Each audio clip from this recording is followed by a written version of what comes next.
बच्चों, पिछली कक्षा में हमने ग्राम आणविक द्रव्यमान की जानकारी हासिल की थी और आज हम लोग पढ़ेंगे मोल कॉन्सेप्ट या मोल अवधारणा।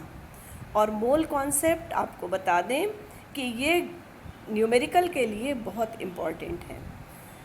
कुछ हम लोग चीज़ें रिवाइज़ करेंगे जो हमने पिछली कक्षाओं में पढ़ी हैं। ध्यान दीजिएगा कि 6.023 इंटू 10⁻23 कण, और ये कण क्या हो सकते हैं? परमाणु, अणु या आयन। ये बराबर 1 मोल के होते हैं। ठीक है, तो 1 मोल क्या है? 1 मोल किसी पदार्थ का 1 मोल वह मात्रा है, उस पदार्थ की वह मात्रा है जिसमें 6.023 इंटू 10⁻23 कण उपस्थित होते हैं। परमाणु द्रव्यमान या आणविक द्रव्यमान अगर हम ग्राम में लिखें तो वो भी किसके बराबर होता है? 1 मोल के बराबर होता है। अगर एनटीपी पर किसी गैस का आयतन 22.4 लीटर है तो इसके मतलब कि उस गैस का कितना मोल उपस्थित है? 1 मोल। या किसी गैस के 1 मोल का आयतन एनटीपी पर 22.4 लीटर होता है। गैस चाहे कोई भी हो, अगर आपने उसका 1 मोल लिया है तो उसका आयतन एनटीपी पर निश्चित है और वो कितना होता है? 22.4 लीटर होता है। बच्चों, जो बातें अभी हमने कही हैं उसको इन उदाहरणों से फिर से समझेंगे कि अगर हमने 1 मोल हाइड्रोजन में परमाणुओं की संख्या देखना चाहिए तो वो कितनी होगी? 6.023 इंटू 10⁻23। मतलब ये एक कांस्टेंट नंबर है।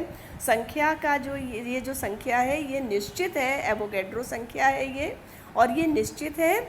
ये किसी भी अणु, परमाणु या आयन के 1 मोल में उपस्थित होगी। अगर हमने 1 मोल हाइड्रोजन का अणु लिया है तो उसमें जो है अणुओं की संख्या भी कितनी होगी? 6.023 इंटू 10⁻23। अब अगर हम NaCl का 1 मोल ले लें तो 1 मोल NaCl में भी अणुओं की संख्या वही होगी, मतलब एवोगैड्रो की संख्या, या 6.023 इंटू 10⁻23। अब 1 मोल हाइड्रोजन का जो ग्राम परमाणु द्रव्यमान होगा वो किसके बराबर होगा? हाइड्रोजन का परमाणु भार कितना होता है? 1 होता है। तो अगर हम उस 1 को ग्राम में लिखें तो वो कितना हो जाएगा? 1 ग्राम। और यही हाइड्रोजन का क्या है? हाइड्रोजन के 1 मोल के बराबर होगा। 1 मोल हाइड्रोजन अणु का ग्राम अणु द्रव्यमान कितना होगा? 2 ग्राम के बराबर होगा। अब अगर हम 1 मोल NaCl लेना चाहें तो हमें कितना NaCl लेना पड़ेगा? NaCl का जो भी आणविक द्रव्यमान है उसको हम ग्राम में जब लेंगे तो वो 1 मोल के बराबर हो जाएगा। तो बच्चों, इन बातों को आप बार बार पढ़कर समझेंगे, तभी ये आपको ध्यान में रहेंगी और तभी आप इन पर आधारित प्रश्नों को हल कर पाएंगे। आज हम तुम्हें एक जो है फॉर्मूला बताते हैं और उस पर आधारित प्रश्नों को भिन्न भिन्न प्रकार से कैसे कर सकते हैं ये बताएंगे। प्रश्न क्या है? मोलों की गणना करना जब द्रव्यमान दिया हो। तो बच्चों, पहले तो हम एक छोटा सा फॉर्मूला याद रखेंगे कि मोलों की संख्या क्या होती है? द्रव्यमान ग्राम में बटे परमाणु या आणविक द्रव्यमान। किसी भी पदार्थ का जो भी द्रव्यमान दिया हो ग्राम में उसको ऊपर लिखेंगे, नीचे उसका परमाणु द्रव्यमान या आणविक द्रव्यमान लिख देंगे, और इन दोनों का जो औसत, मतलब इन दोनों का जो अनुपात होगा वही मोलों की संख्या के बराबर होगा। जैसे अगर प्रश्न आपको ये हल करना है कि 46 ग्राम सोडियम में मोलों की संख्या की गणना कीजिए। अब वही ऊपर वाला फॉर्मूला हमें लगाना है। मोलों की संख्या बराबर द्रव्यमान ग्राम में, मतलब 46 ग्राम, बटे सोडियम का परमाणु द्रव्यमान कितना होता है? 23 होता है।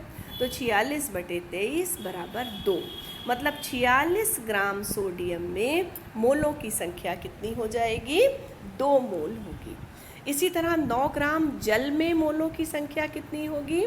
9 ग्राम पदार्थ का द्रव्यमान आपने ग्राम में लिख दिया 9, बटे उस अणु का, मतलब जल के अणु का आणविक द्रव्यमान कितना होता है? 18। H2O का आणविक द्रव्यमान कितना है 18, तो 9/18 बराबर 0.5 मोल। अब एक प्रश्न दूसरी तरह से देखेंगे। 2 मोल सोडियम क्लोराइड का द्रव्यमान ज्ञात करना है आपको, तो उसी फॉर्मूले को थोड़ा सा परिवर्तित कर दिया हमने। तो द्रव्यमान बराबर मोलों की संख्या गुणे NaCl का अणुभार। अब 2 मोल का करना है तो 2 गुणे द्रव्यमान NaCl का आणविक द्रव्यमान कितना है या अणुभार कितना है 58.5, तो बराबर आ गया 117 ग्राम के बराबर। तो बच्चों इस तरह से आप प्रश्नों को हल कर सकते हैं और इसके लिए बहुत ज़रूरी है अभ्यास की। तो आप रोज़ इस तरह के प्रश्नों का अभ्यास करेंगे तो निश्चित रूप से ये आपको समझ में आने लगेगा।